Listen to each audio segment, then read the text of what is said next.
זה? אולי נוריד את הנעליים האלה? לא, למה? התינוק שלך חודש תשמיני. אני אוריד. אולי תורידי את העגילים האלה, הם שוקרים 40 קילו הרי, לא? תפסיק לעשות ממני צחוק. אני הורמונלית, אני מפחדת ואני משתגעת. תפסיק לעשות מהכל, בדיחה אחת גדולה. אני מצטער שאת עומדת להתפרק, אבל פשוט... אני עכשיו הלכתי איזה 5 קילומטר מקוריאה עד לכאן, ואני מצטער שגלגלתי לך את האווירה. תפסיק, טוב? אתה לא יכול לקחת שום דבר ברצינות? אפילו את הספרי לידה שלך לא קראת. אז לא קראתי את ספרי הלידה. מה קרה? מה, איך אנשים ידעו להסתדר בעבר? שכחתי. הרי המצרים חרטו על הפירמידות שלהם איך להוליד ילדים. איך יכולתי לשכוח? למי אכפת מהספרים? זה רק מראה על חוסר המחויבות שלך, בן. על זה שאתה לא איתי. חוסר מחויבות? אני הרי זה שהצעתי לך ניסויים כמו מפגר ואת סירבת. אתה יודע מה? אם ככה אתה מרגיש, אז לך. פשוט לך. כי גם ככה לא היינו צריכים להיות ביחד בזה. ניסיתי שזה יעבוד, אבל זה לא הולך. זה פשוט לא הולך. אני יודע שזה לא את מדברת וזה רק ההורמונים.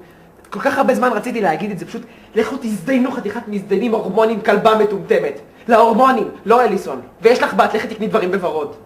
כזה דפוק, יודע מה? לך תזדיין את הבנגים המסריחים שלך, יא אפס. די מה? אני אלך, ובדוגי סטייל יש שם שינוי.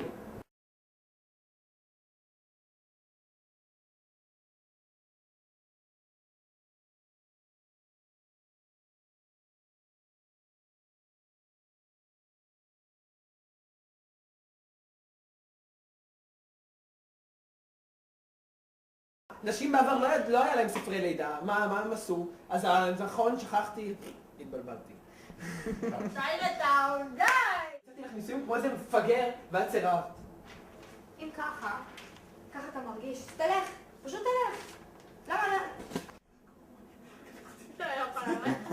2. אל תעשה כלום, פשוט נסתכל. די!